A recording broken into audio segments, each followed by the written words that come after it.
VC ile antreyi yer değiştirmişiz. Ondan gözüküyor. Ve şimdi biz burada ne yapalım? O zaman bunları da yerini değiştirebiliriz.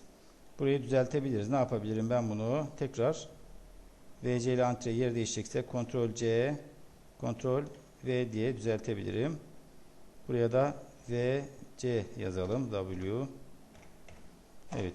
Şimdi bakıyorum. Buradaki antre 789 olacak. Demek ki burada bunlar kaymış. Şunu o zaman şunu Ctrl C ile bir aşağıya indirdim. Ctrl V. Şu antre hizasında Ctrl C ile VC hizasına indirdim.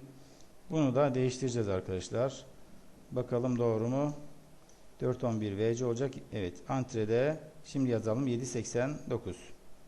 O zaman ne yapıyoruz? Hiç text komutuna girmiyor. Sadece bir tıklamayla direkt klavyeyi kullanarak yazıyoruz arkadaşlar. 7,89 yazacağım direkt. 7,89 ve yazdıktan sonra küçük harfle yazalım. 60178 dedik.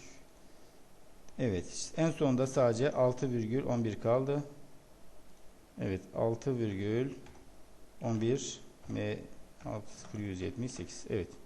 Ve bu şekilde bu bittikten sonra ne var? Laminat, seramik diyor. O zaman buraya bir laminat yazarsam ondan sonra bunu Ctrl C ve buraya da Ctrl V yapıştırırım. Ve şuraya da seramik yazacağız. Ve bunu da yine ne yapacağım? Ctrl C şuralara Ctrl V tek tek yapıştırabilirim.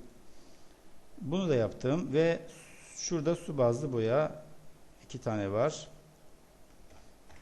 Su bazlı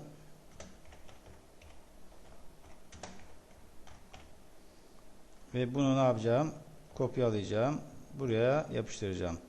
Bu 3. sırada fayans var. 3 tane.